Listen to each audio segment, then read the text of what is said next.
Everything started with a series of events that seemed like pure luck.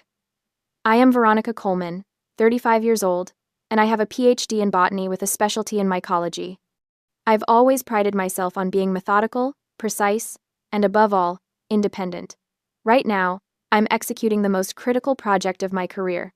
Research on plastic degrading fungi, a nearly $1.5 million grant from the USDA that could revolutionize environmental cleanup. The project required me to register my operation under an LLC and fight tooth and nail with the city council to get the proper zoning permits approved. It took 8 months of bureaucratic warfare, but I won. My greatest asset made it all possible: an old farm I inherited from my grandparents, tucked away in a secluded suburban area where neighbors mind their own business and regulations are more flexible.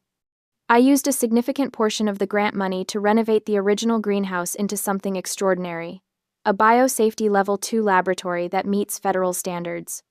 From the outside, anyone would think they're looking at a stunning Victorian-style conservatory, all graceful curves and gleaming glass arranged in a classic cruciform design. The beauty is intentional.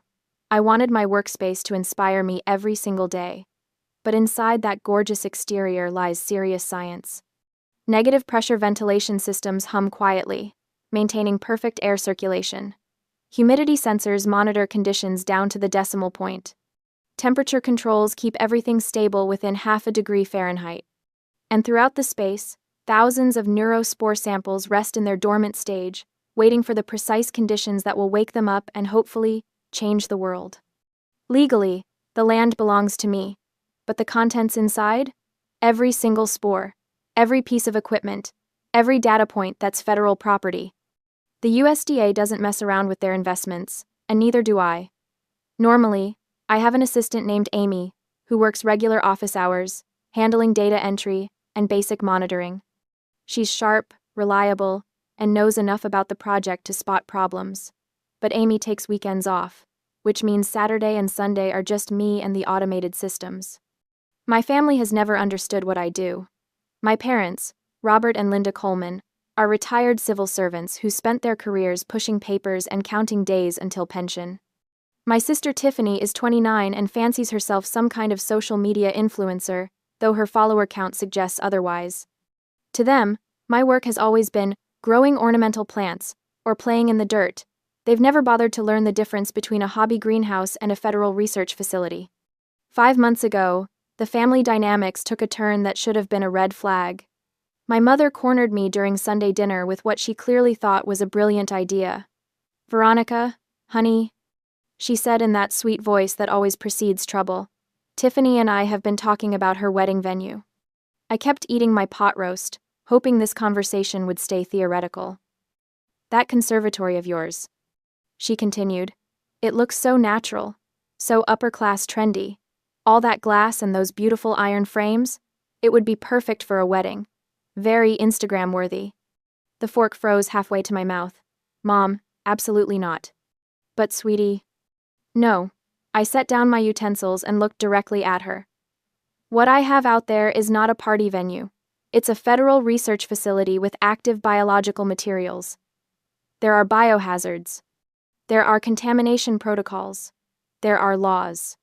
My father, Robert, leaned forward with that patronizing expression he perfected during his decades in municipal administration. "Now, Veronica, don't you think you're being a little dramatic? It's just plants." "It's not just plants, Dad. These are genetically modified organisms that could pose serious health risks if mishandled. The space is under federal jurisdiction. I could lose my career, my funding, everything." Tiffany, who had been scrolling through her phone during this entire conversation, finally looked up. "Come on, Ronnie. It's my wedding. Family should come first." "Family doesn't ask family to commit federal crimes." The table fell silent after that. I explained the biological hazards in terms even they could understand. I talked about the negative pressure systems, the contamination risks, the federal oversight. I watched their faces carefully, looking for any sign that they grasped the seriousness of what they were asking. When they nodded and changed the subject, I assumed they understood. I thought they respected my profession enough to accept my refusal. I was catastrophically wrong. My fatal weakness has always been my need for family validation. Despite their dismissiveness, Despite their inability to understand my work, I still craved their approval. I wanted them to be proud of me, to see that I wasn't just their weird daughter playing with dirt. I was a scientist making a real difference. That weakness made me blind to what came next. According to the schedule they gave me, Tiffany's wedding was still 3 weeks away. They'd been planning for months, showing me venue photos, asking for my input on flowers, treating me like I'd naturally be part of the celebration. I had even started thinking about what dress to wear as her bridesmaid. The reality was devastating. The wedding was actually scheduled for 2 weeks from now. They had lied about the date from the very beginning, ensuring that I wouldn't be present at my own sister's wedding. But more than that, they had lied to create an opportunity. The week before the actual wedding, which I still believed was 3 weeks out, my parents showed up at my lab with what seemed like a peace offering. "Surprise," my mother announced, waving an envelope like a magic wand. "We got you something special." Inside was a 3-day, 2-night vacation package to something called the Mountain Vista Eco Lodge Retreat, tucked away in the mountains about 3 hours north. "We want you to truly rest," my father said, his voice warm with what seemed like genuine concern. "Let your spirit be completely at ease. We need you in your best state to be Tiffany's bridesmaid." My mother nodded enthusiastically. "I found this place while I was looking for honeymoon spots for Tiffany. The reviews are incredible. Digital detox, nature walks, meditation sessions. You work so hard, honey. You deserve this." I looked at the brochure.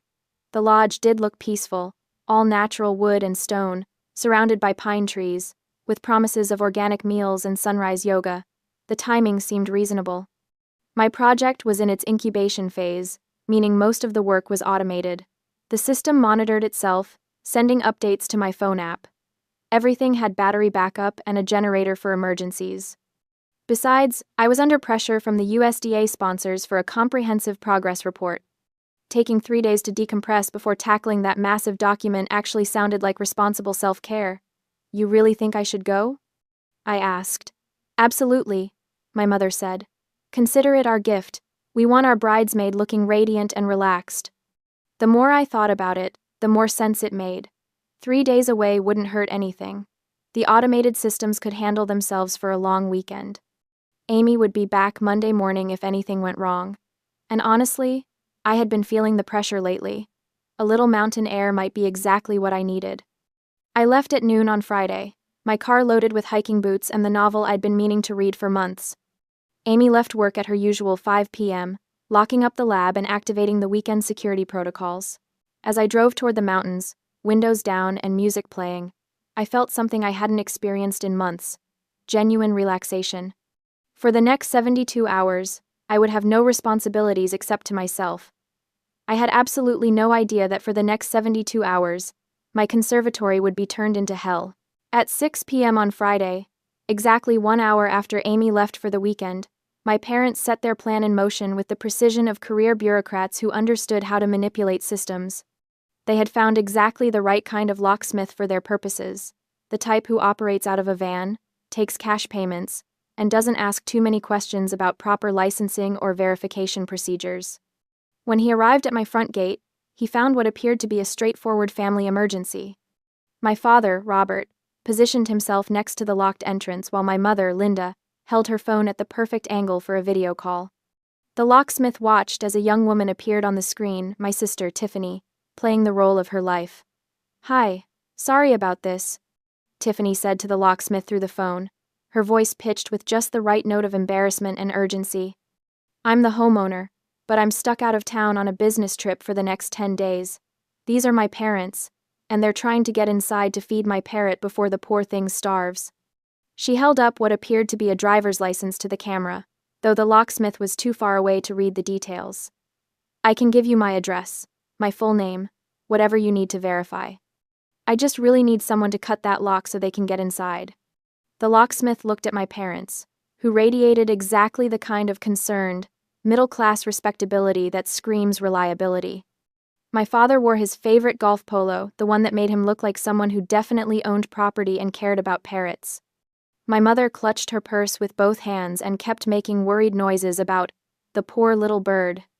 "And to make this right," my father added, reaching for his wallet, We'd like to pay you to install a brand new lock when you're done. Something better than this old thing. My daughter deserves proper security. The locksmith bought every word. Why wouldn't he? They were offering to pay him twice, once to cut the lock, once to install a replacement. They had the homeowner on video giving explicit permission. They looked exactly like the kind of people who would drive across town to save a pet. Within 20 minutes, my front gate swung open, but the real violation was just beginning. Once inside my property, they walked straight toward the conservatory, and that's when they encountered what should have stopped them cold. Bright yellow warning signs posted at every entrance. Warning: Federal Research Site, Biohazard, Authorized Personnel Only, Protective Equipment Required. Instead of fear, instead of recognition of what those signs meant, I later learned that my mother looked at them and scoffed. "Robert, look at this nonsense," she said, her voice dripping with disdain. "That girl always overdramatizes everything. Take these down for me, will you? They look absolutely hideous. How are we supposed to take proper wedding photos with these eyesores everywhere?" This was the moment that transformed their plan from simple trespassing into something far more serious: the willful sabotage of federal safety warnings. But in their minds, they were just clearing away their dramatic daughter's unnecessary decorations.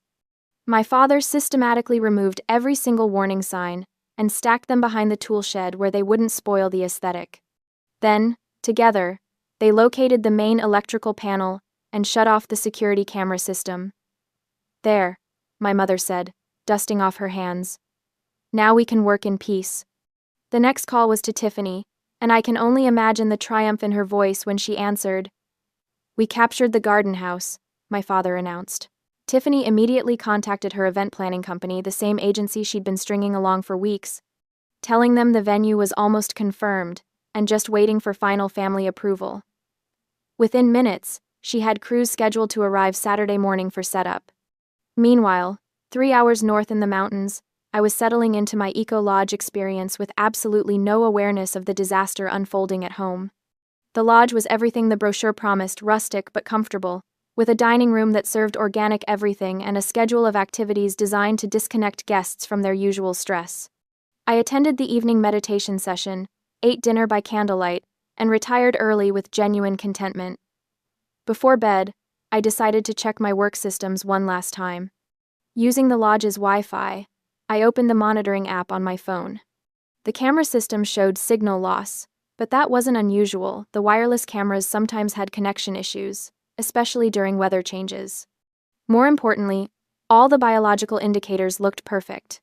Temperature, stable; humidity, optimal range; air pressure, normal; CO, 2 levels, well within parameters. I reassured myself. Must just be a camera system glitch. Everything else is running perfectly. I went to sleep with complete peace of mind, believing my conservatory was secure and operating exactly as designed. I had no way of knowing that those normal readings were about to be shattered by human interference. Saturday morning brought the invasion in earnest. The event crew arrived at 8 a.m. sharp, 3 trucks, full of professionals who specialized in transforming spaces into wedding venues. When they first saw my conservatory, they were genuinely impressed. "This is incredible," the lead coordinator told my parents. "Victorian architecture, all this natural light, those gorgeous iron frames. Your daughter has exquisite taste." My mother beamed as if she'd designed the space herself. We knew it would be perfect for our Tiffany's special day. The crew got to work with the efficiency of people who'd done this hundreds of times, but their expertise was in event planning, not biosafety protocols. They had no idea they were setting up a party inside an active research facility containing genetically modified organisms. The cruciform design of my conservatory made their job almost too easy.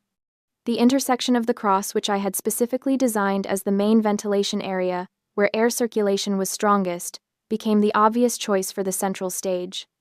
They installed the DJ booth and dance floor right where the negative pressure systems worked hardest to maintain safe air quality. My high-powered photosynthesis lamps, designed to provide specific light wavelengths for fungal cultivation, were repurposed as fantastic stage lighting, according to my mother's enthusiastic direction. The south wing, where I stored tools and prepared soil samples, was transformed into an elaborate buffet and bar area. Tables appeared, linens were draped, and bartenders began setting up stations for what would obviously be serious drinking. The North Wing, where I grew dense climbing vines as part of my research into plant-fungal symbiosis, became the altar. The event crew attached fake white flowers to my living specimens, creating what they clearly thought was a romantic natural setting for the ring exchange ceremony. By 10 a.m. Sunday morning, the transformation was complete. My scientific sanctuary had become a wedding venue that would have graced the cover of any bridal magazine. Tiffany had arranged for 10 different camera angles to live stream the entire event. This wasn't just about celebrating her marriage, it was about monetizing it. She expected to earn serious advertising revenue from what she promoted as the most unique wedding venue you've ever seen. Everything looked absolutely perfect. None of them had any idea that they had just created the perfect conditions for biological disaster. At 11 a.m. Sunday morning, Tiffany's wedding officially began. The guest list read like a who's who of our district's elite: law partners who handled million-dollar cases, investors with portfolios that could fund small cities, and most importantly, the groom's CEO, a man whose approval could make or break careers. 150 people filled my conservatory, not counting the service staff, event managers, and photography crews. These weren't just any guests. These were exactly the kind of high-profile individuals whose presence could launch Tiffany's influencer career into the stratosphere. Her live stream was already performing beyond her wildest dreams. Over 300,000 concurrent viewers had tuned in to watch what she'd been promoting all week as the wedding of the century in the most exclusive secret venue. The irony was devastating. The more successful the event appeared, the more catastrophic the consequences would be. Beneath the glamorous facade, disaster was already beginning. The fungi I was researching weren't inherently dangerous under normal circumstances. They were specifically chosen for their plastic-degrading properties, their stability, and their generally benign nature. But my monitoring systems had been carefully calibrated to detect one critical danger. Under anaerobic conditions, or when CO2 concentrations exceeded specific thresholds, these organisms produced a mild hallucinogen as part of their natural stress response. It was a defense mechanism millions of years in the making. When the fungi felt threatened, they released chemical compounds designed to disorient potential threats until conditions improved. The wedding guests had created the perfect storm. When the DJ started playing music with heavy bass lines, the sound waves reverberated through the glass structure. When 150 people began breathing together in the sealed environment, CO2 levels started climbing rapidly. When they transformed my carefully ventilated space into a dance floor, they inadvertently disabled the air filtration system by blocking crucial vents with their staging. The result was a sealed room where fungal spores became trapped and concentrated, while carbon dioxide built to dangerous levels. The organisms I'd spent months cultivating suddenly found themselves in exactly the conditions that triggered their most primitive survival instincts. The spore burst began invisibly, silently, with the lethal efficiency of millions of years of evolution. Stage 1 was euphoria. Initially, the guests felt what they interpreted as wedding joy amplified. The music seemed richer, more intense. Colors appeared more vibrant. Everyone's mood elevated beyond normal celebration levels. Tiffany, radiant in her Vera Wang dress, danced with abandon in front of the main livestream camera. Her cheeks flushed with what viewers assumed was bridal bliss as she shouted into the lens, "This is going to be the most special wedding you've ever seen. The atmosphere in here is absolutely amazing." The online audience responded with thousands of heart emojis and congratulatory messages. Comments poured in praising the venue, the dress, the obvious happiness of everyone involved. For 30 beautiful, terrifying minutes, it looked like Tiffany had achieved everything she'd ever dreamed of. Then, stage 2 hit: irritation. The transition was as swift as it was horrifying. Joy curdled into something else entirely, as every guest began experiencing the sensation of thousands of ants crawling under their skin. The itching started subtly, a scratch here, a rub there, but escalated with frightening speed. Guests in designer suits and elegant gowns began clawing at their arms, their necks, their faces.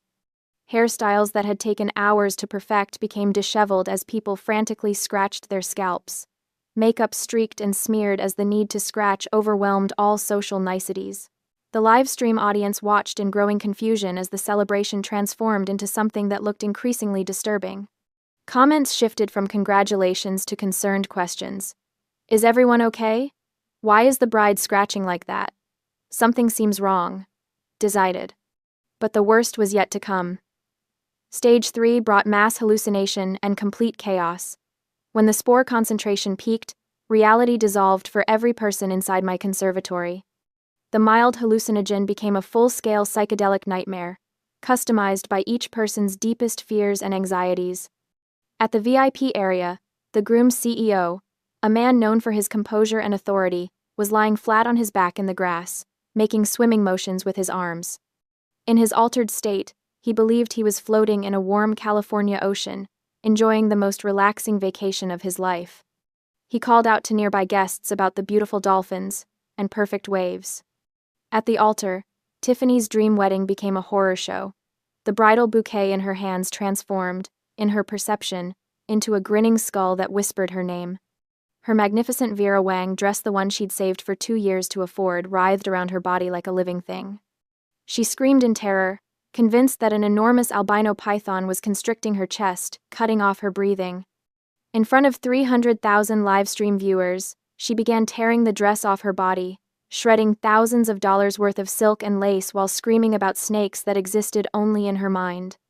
Throughout the conservatory, other guests battled their own demons. Some saw the walls melting like wax. Others believed they were being chased by invisible predators. A group near the buffet table became convinced that the food was moving, that the elegant canapés were actually insects waiting to crawl into their mouths. The panic was universal and absolute. They rushed toward the exits, but my conservatory's 3-layer tempered glass installed for security and climate control proved impossible to break with bare hands. They were trapped in what had become a transparent prison, a fishbowl filled with toxic spores, panicking like animals caught in a cage. The livestream audience watched in horror as 150 people descended into coordinated madness. Emergency services calls began flooding local dispatch as viewers realized they were witnessing a genuine disaster, not some elaborate wedding stunt. The beautiful Victorian conservatory, my pride and joy, had become a glass tomb filled with screaming, hallucinating wedding guests who couldn't escape the poison they'd unknowingly unleashed. And somewhere in the mountains, completely unaware, I was about to receive the phone call that would destroy everything I'd ever worked for. At exactly 12 p.m., just as the chaos inside my conservatory reached its horrifying peak, I finished my final activity at the Mountain Vista Eco Lodge and began my descent down the winding mountain road. For 3 days, I'd been living in blissful ignorance, hiking nature trails, practicing meditation, and reading my novel by the fireplace. The digital detox had worked exactly as advertised. I felt refreshed, centered, and ready to tackle that progress report for the USDA. As my car reached lower elevation and cell towers came back into range, my phone exploded back to life with the fury of suppressed notifications. The first thing I heard was the relentless chiming of emergency alerts from the Garden app.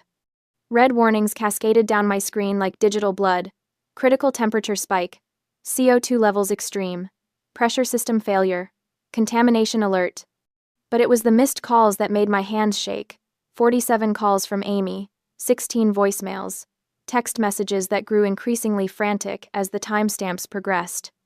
I pulled over at a scenic overlook, my heart hammering as I played Amy's messages in chronological order. Hey Veronica, it's Amy. I know it's Sunday morning, but something's weird with the Garden app. Can you call me back? That was 9:30 a.m., her voice calm but concerned. Veronica, please pick up. The readings are going crazy. Temperature's spiking. CO2 is through the roof. I'm driving over there right now. 10:15 a.m., panic creeping in. Oh my God, Veronica, there are cars everywhere. There's a party happening at your lab, a wedding. I can see people through the glass and the readings are 10:45 a.m., her voice breaking. You need to see this live stream. Your sister's wedding is happening inside your lab and they're acting insane. Please watch the stream and call me back immediately. 11:30 a.m., barely coherent. With trembling fingers, I opened social media and searched for Tiffany's account. What I found was a hellscape broadcasting live from the place I'd dedicated my career to protecting. The video showed my beautiful conservatory transformed into a scene from a nightmare. Elegant wedding guests writhed on the floor, scratching at their skin like animals. My sister, still in her destroyed wedding dress, sat rocking in a corner, tears streaming down her face as she stared at something only she could see. The groom's CEO continued his imaginary swimming, occasionally calling out about sea creatures that didn't exist. Local police cars surrounded the exterior of my property. Officers stood at a safe distance, clearly recognizing that they were dealing with something beyond their expertise. They had no protective equipment, no understanding of what they were facing. If they rushed inside to help, they would only become additional victims. The livestream comments section was pure chaos. Viewers demanded explanations, speculated about gas leaks or terrorist attacks, and repeatedly called for emergency services. Someone had pinned my sister's location, and people were sharing the address with increasingly urgent warnings about a mass poisoning event. In that moment, watching the disaster unfold through a phone screen, the pain of betrayal gave way to something more important: the responsibility I carried as a scientist. I understood the danger level better than anyone on Earth. Those spores, in the concentrations my readings suggested, could affect anyone who entered without proper protection. The local police were brave but completely unprepared. Emergency medical teams would be walking into a contamination zone. If this spread beyond the conservatory, if people carried spores home on their clothes or in their respiratory systems, we could be looking at a community-wide health crisis. More than that, I was legally responsible for every organism in that facility. The USDA grant made me the designated steward of federal property. Every spore, every piece of equipment, every data point was my responsibility under federal law. I had two choices: let this disaster escalate while I preserved my career and family relationships, or do what my training and conscience demanded. With hands that felt steady for the first time all day, I dialed the emergency number I'd memorized during my initial USDA training but never expected to use. USDA Emergency Response, this is Dr. Martinez. This is Dr. Veronica Coleman, Project ID UMR4471B. I need to report a dangerous level biorelease at my authorized facility. Hold please, Dr. Coleman. I'm transferring you to the CDC Emergency Response Team. The next voice was crisp, professional, and terrifyingly efficient. Dr. Coleman, this is Agent Mary Smith with the CDC. We need your location, the nature of the organisms involved, and an immediate assessment of contamination scope. I gave them everything: the project identification codes, the specific fungal strains, the estimated spore concentration based on my app readings, the number of people exposed, and the live stream link so they could assess the situation in real time. Dr. Coleman, based on what you're telling us, we're implementing Level 3 containment protocols. Federal response teams are already en route to your location. Do not, under any circumstances, attempt to enter the contaminated area yourself. I understand. We'll also need you to report to the Field Command Center for immediate debriefing. Your cooperation in this matter will be noted in our investigation. As I hung up the phone, I understood that this call was both an act of conscience and a death sentence. I had saved lives, the lives of the police officers who would have rushed in unprepared, the lives of my family members who were slowly poisoning themselves, and potentially the lives of everyone in my community. But I had also just triggered the most comprehensive federal investigation my field had ever seen. My career was over. My family's freedom was in jeopardy. And everything I'd worked for my entire adult life was about to be destroyed. The mountain air that had seemed so clean and refreshing just hours ago now felt thin and insufficient. As I started my car and began the drive toward the disaster I'd unknowingly left behind, I realized that my old life, the life of Dr. Veronica Coleman, respected scientist and loyal daughter, was already over. What waited for me at the bottom of this mountain was something else entirely. The sirens were just the beginning. I stood behind the police barricade they'd set up at the edge of my property, the one I'd worked a decade to afford, and watched the circus unfold. The wedding guests who'd been dancing and hallucinating an hour ago were now corralled in the front lawn like confused cattle, wrapped in emergency blankets, some still twitching from the after effects of the neurospores. Nobody was allowed to leave. The police had made that crystal clear the moment they arrived. "Ma'am, you're going to need to come with us," a detective said, appearing at my elbow. His badge read, Morrison. He looked tired, like this was already the weirdest case of his career, and it was only Sunday afternoon. I haven't been on the property in 2 days. I said flatly. Check the security footage. We will. But you're still coming with us. The sound of helicopters cut through the air before I could argue. I looked up to see not one, not two, but 3 black choppers descending toward my conservatory like something out of an apocalypse movie. Behind them, a convoy of black SUVs rolled up my driveway, each one bearing the unmistakable federal seal, CDC, USDA, and unless I was mistaken, that last one was Homeland Security. My mother's face, visible through the crowd of blanket-wrapped guests, had gone the color of old oatmeal, but Your family is claiming they didn't know about the biological hazards, Morrison said. I laughed. It came out harsh and bitter. Detective, I have 12 years of text messages from my mother complaining about my weird mushroom house. I have emails where I explicitly warned them never to enter without proper equipment. I have a family dinner recording from last Christmas where my father called my research playing with moldy dirt. They knew. They just didn't care. He nodded slowly. The fungal spores that were released, your assistant says they're not dangerous to the ecosystem? They're not. The neuroreactive compounds break down in open air within hours, but in an enclosed space, with elevated CO2 and bass vibrations? I shook my head. It's like setting off a hallucinogenic bomb, temporary, but intense. The guests will be fine in a day or two, physically at least. The emotional damage? I thought about the live stream. About the CEO of a Fortune 500 company crawling on the grass pretending to swim. About my sister ripping her Vera Wang dress to shreds while screaming about invisible spiders. About 146 people, relatives, business executives, socialites, reduced to viral memes, watched by 300,000 people. That, I said, is going to last a lot longer. They released me just after midnight. No charges. My mother, father, and Tiffany weren't so lucky. The federal government came down on them like the wrath of every regulation they'd ignored. I wasn't there for the official proceedings, but Amy sent me the court documents as they became public record. United States Department of Agriculture versus Coleman Family Estate. Count 1. Destruction of federal research property. The warning signs they'd removed, each one was federal property. Each one bore a government seal. Removing them wasn't just trespassing. It was tampering with a federal research site. Count 2. Causing risk of biological release. Even though the spores weren't dangerous to the environment, the potential for contamination triggered a mandatory federal response. Ignorance, the judge ruled, was not an excuse when the warnings had been clearly posted. The restitution demands arrived first. Grant restitution, $1,500,000.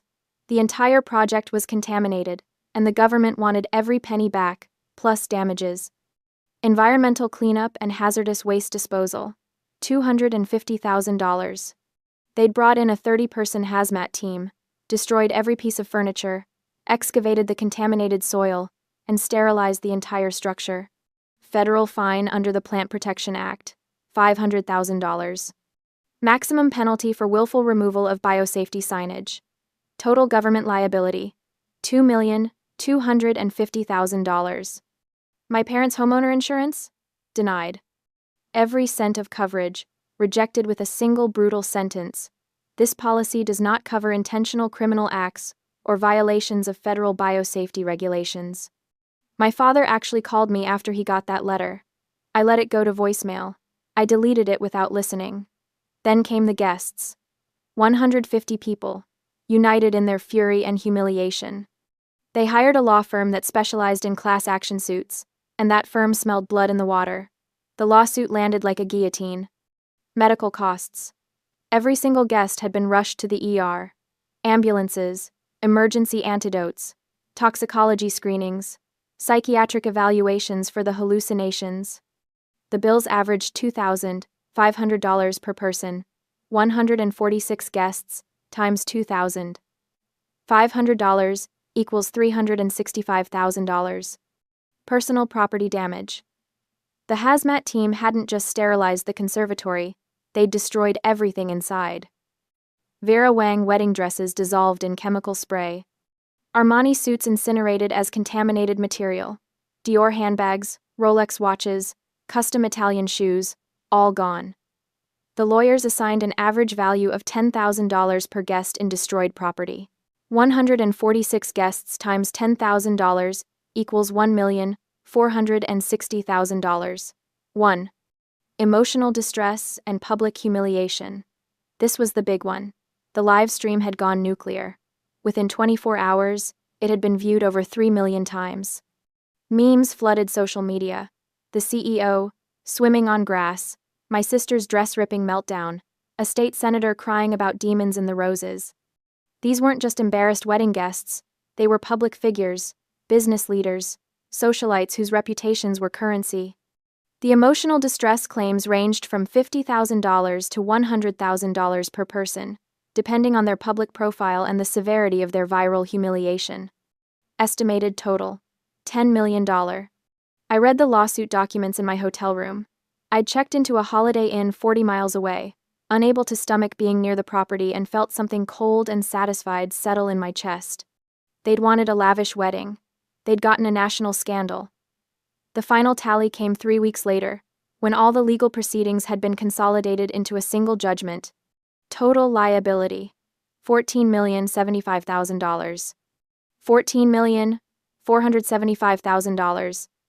My parents didn't have that kind of money. Nobody in our family did. The law firm where Tiffany's new husband worked? They fired him within 48 hours, cutting ties before the scandal could contaminate their reputation. His career, built on family connections and Ivy League credentials, evaporated overnight. My parents were forced to sell the house, the 4-bedroom colonial they'd lived in for 30 years, the one my mother had decorated with such pride. The bank seized it for a fraction of its value. Even that wasn't enough to cover the debts. They declared bankruptcy, but bankruptcy doesn't erase restitution to the federal government. That debt follows you forever, garnishing wages, seizing tax returns, haunting every financial decision until death. My sister and her husband divorced 6 weeks after the wedding. The marriage lasted less than 2 months. She'd wanted a fairy tale. She got a financial nightmare and a humiliation that would follow her for life. Her influencer career, built on lifestyle envy and aspirational content, was finished. Nobody wanted to follow someone whose wedding was synonymous with public disaster. I should have felt triumphant. I should have felt vindicated. Instead, I felt hollow. The bank officer was efficient and impersonal as he pressed the bright orange foreclosure seal onto the front door of my parents' house. It made a satisfying thunk as the adhesive caught, officially marking the end of 30 years of Coleman family history. I stood at the curb, engine running, watching through my car windshield. I hadn't planned to come. I'd told myself I was done, that I'd moved on, that watching their house being seized was beneath me. But some curiosity had pulled me here, or maybe it was the need for closure. One last look at the place where I'd grown up, feeling like a disappointing footnote in someone else's story. My mother had planted roses along the front walkway. They were blooming now, pink and white, oblivious to the drama unfolding around them. She'd always cared more about appearances than substance. The roses looked beautiful. The family inside had been rotten. The bank officer climbed into his sedan and drove away. The house stood empty now, windows dark, the cheerful yellow paint job my mother had insisted on last summer now looking garish and false. Like everything else about the Coleman family image, pretty on the surface, hollow underneath. My phone buzzed. Another message from Amy. The university confirmed your start date. August 15th. Congrats, Professor Coleman. Professor, not principal investigator, not lead researcher on a $1.5 million federal grant. Just professor. A lecturer position at a state university 3 states away, teaching undergraduate botany to students who probably thought fungi were just the fuzzy things in their dorm room fridges. I'd lost everything, really. The conservatory, my dream, my passion project, the culmination of a decade of work, was sealed by federal order. My professional reputation had taken a hit too. Not officially, the investigation had cleared me of wrongdoing, but whispers followed me anyway. That's the researcher whose family destroyed the federal grant project. She didn't secure her facility properly. Family drama contaminated millions in research. It didn't matter that I'd been the victim. In academia, scandal is scandal. I'd been soft. That was my crime. I'd known my family was selfish, manipulative, appearance-obsessed. I'd known they resented my success, that they saw my work as weird and my achievements as somehow embarrassing compared to Tiffany's Instagram perfect life. But I'd never suspected they'd do this. I'd never imagined they'd break into a federal research facility, remove biohazard warnings, and host a wedding reception in a BSL-2 lab just to avoid paying venue rental fees. That failure of imagination had cost me everything. My phone buzzed again. This time it was a news alert. Viral wedding disaster results in record lawsuit settlement. I didn't click on it. I'd lived it. I didn't need to read about it. My family had lost everything because of greed. Because they'd valued appearances over integrity, convenience over responsibility, social status over basic human decency. They'd looked at my life's work and seen nothing but a free venue and an inconvenient obstacle to their perfect wedding fantasy. I'd lost the grant. I'd lost the conservatory. I'd lost years of research and a career trajectory that had once seemed so promising. But they'd lost more. They'd lost their home, their savings, their reputations, and their futures.